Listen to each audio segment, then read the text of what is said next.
Carl and Liam here from Brrraains A Head-Banging Life. gbhblofficial for sure, and it's video game track by track for you. We have a short one here for you. We're going to be taking a look at Layers of Fear, the psychological horror adventure game developed by Blooper Team and published by Aspyr, released in February 2016 on most modern consoles and PC. It is a first-person, story-driven puzzle horror game. I will let you know, I played this game once. I played it through once, and that's where my familiarity ends with it. I don't remember ever really liking it. I never really obviously connected with me because I've never gone back to it.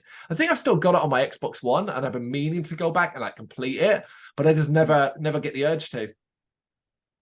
Well, I was actually quite a big fan of this game came out, but when it first came out, and I still really think about it really fondly, especially because there's a DLC that came out called Inheritance, and that you've got to play that with the main game because the main game kind of leaves a lot of story elements up in the air, and there's a lot of like interpretations of what's going on and stuff like that. But the DLC, it's literally a sequel direct to the main game, and it really like fills in a lot of the gaps in the story, and it's a complete package. I think it's absolutely like fantastic, so I would highly recommend it.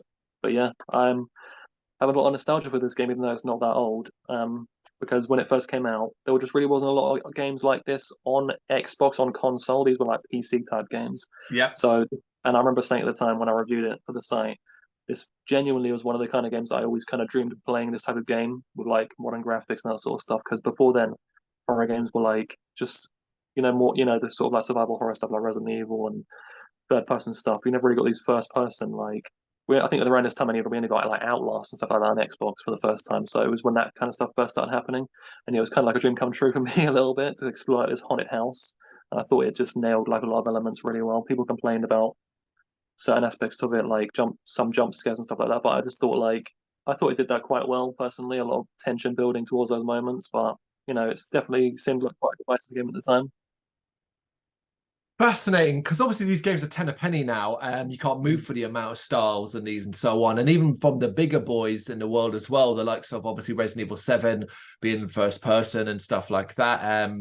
So we're approaching this soundtrack from two very different areas. As I had no nostalgic love or knowledge really, so I listened to these tracks from the perspective of listening to them and being like, I've got nothing really to connect them to. I think that's a good way of doing it sometimes, like similar to the Tenchu track by track, whereas you have like strong memories tied to certain things, and then for me it's like listening to it from a completely different perspective. So it's good sometimes. Well, it's inevitably going to happen like that as we move on through this series as well, because we don't always have the same games being played and so on. But we'll dive into this, and I guess I often will describe, I guess, as we go through this, what I got from it, and I guess you can maybe add more context to it. So we begin with the main theme, which features Penelope Wilman Shanalik. God, can't people just have names like Dave? So much easier to say. But yeah, sorry if I'm butchering your name. But basically, this is mellow and dramatic, the sense of the unknown and there's sadness in the air. The subtle piano tones and building background melody is very cool. It turns into something more orchestral in the latter half, and the vocals are a nice touch. Yeah, this is a track that I genuinely always find myself coming back to or humming randomly. Like I said, I don't really know why this game and the atmosphere resonated with me so much. But again, like I said, I remember saying how it was the type of horror game that I dreamed of playing.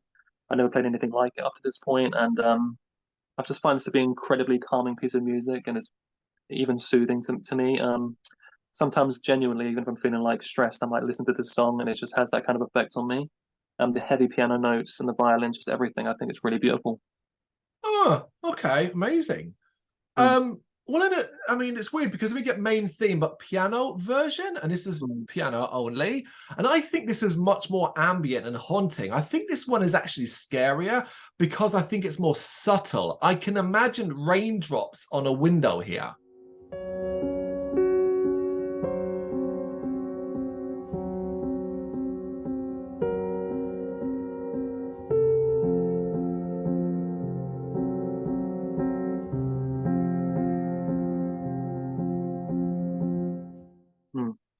Yeah, I think it's a more melancholic, haunting version of the main theme, if that was even possible. But I think it's really nice in its own right. Yeah. Okay. Paintings on the Wall, Part 1. Now, I will say I have to stop it because I got really confused about why it was called part one. Mm, Because there was no part two. yeah. Part two comes with this DLC inheritance you mentioned, Mm, yeah. but we're not Yeah. covering that.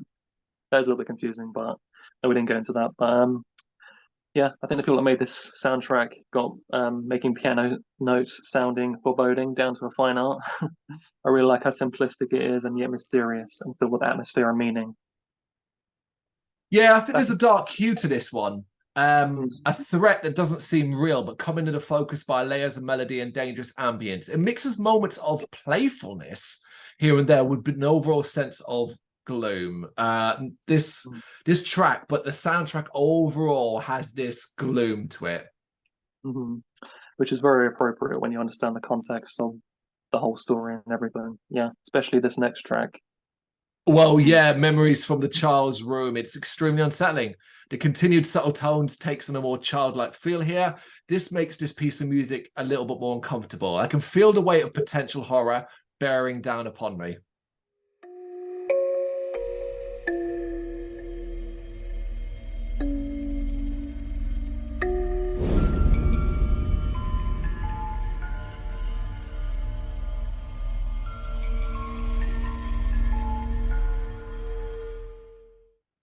yeah, for me, if you put this track on in a dark room in the middle of the night, if you wanted to feel creeped out, I think this would do it quite well. I really like the opening beats that are made of the sound of something like a broken music box or a Mm-hmm. xylophone.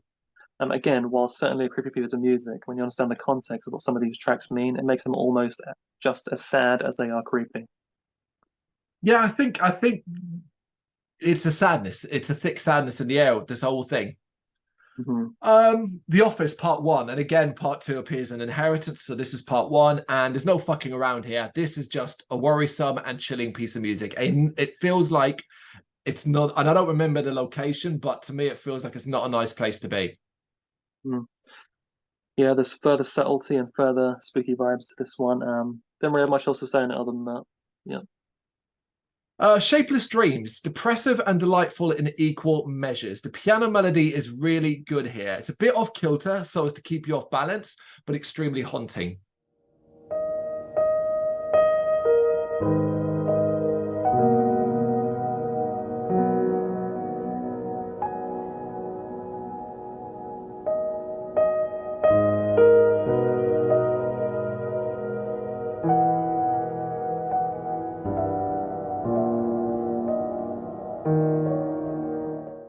Mm. Yeah, the further heavy piano notes, they feel so sorrow-filled in this one, and I think this says so much about the state of mind of the protagonist during the game really well. Yeah. Okay. Music Box, the penultimate track. This one feels a bit uninspired as a piece of music. Like this kind of piece is par for the course in a horror game. So because of that, it does nothing for me. I felt it was a little lazy. Ooh, controversial. Mm. Um, again, I think that comes down to maybe the lack of understanding of the context of what Likely. it means. Maybe it's possible, but once you fully understand the context of the painter's story, and like I said, a lot of these tracks go from being really freaky and haunting and scary and all that kind of thing to actually being incredibly sad. And this is a great example of that. The simple twinkling notes are dripping with emotion. Okay, and then we have the end, which also features Penelope, yeah. It's a dramatic and cold ending that continues the theme of the soundtrack, sadness. I like how it builds up symphonic grandeur to a higher level, even if it never becomes anything huge, like you're not hearing anything epic. There's no Dark Souls style, things going on here, but it still feels bigger.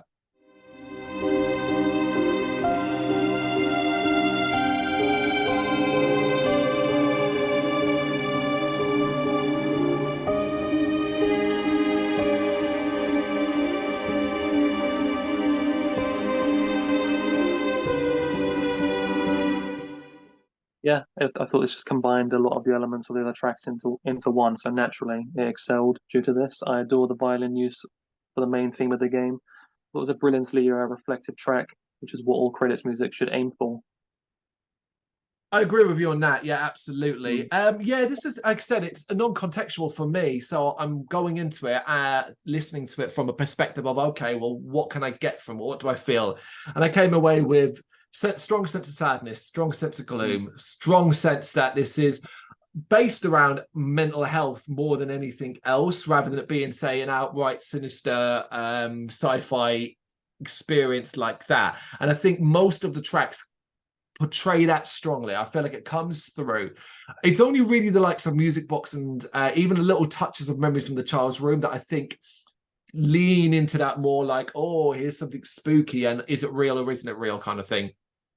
Yeah, I do actually think that's probably why maybe some people didn't like the game, because they were expecting or hoping for like an out-and-out horror experience, when it's, like you said, it's more about mental health and that sort of stuff, and reflection. It's kind of like got grander ideas maybe than something so simplistic.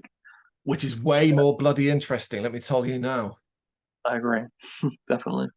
So Oh, for me, the main theme is number one for me. Like I said, that's one I just always go back to. I really loved Music Box. Thought it was really effective, and I also went for three for with Shapeless Dreams. okay. Well, I have gone for Shapeless Dreams. I'll throw that one out there as that I think is one of the better ones overall. I've gone for the main theme, but piano version. And because I think it's probably the most horror, because I struggle to pick a third, because I don't think there was anything that really jumped at me for, but I think because it's probably the most horror element, The Office Part 1. That's cool. Yeah, I do think the soundtrack, obviously, it's so short and concise. There is kind of like a lot of similarities between the tracks throughout it. Mm. But yeah, I thought that was a But fun it's one to do. digestible. It is Yeah, very digestible. We wanted to do a short one because ultimately we know as well there's going to come a point when we're doing this series where we're going to have to go, all right, let's look at Final Fantasy VII, all 50 or 60 tracks of it and so on. and I keep looking at that one and I'm like, bloody hell, that's a long one. Maybe when it comes to that, we'll split them in half and do like half in one video and half in another. Who knows? But for now, Layers of Fear. What do you reckon? Have you got vibes that I have, or are you more in line with Liam's view? You know the game well and you have a lot of love for it because of that. You know what to do? Let us know in the comments. Thank you very much for watching. If you'd like to see more content like this, please consider hitting the subscribe button. It is gratefully appreciated. You can find us over at gbhbl.com, our full website where reviews, news and so much more goes up daily. We're also on all social media platforms: Facebook, Instagram, Twitter, Threads, at gbhbl. Just search for gbhbl and you will find us out there. We also have merchandise on sale. You can access the shop via the website.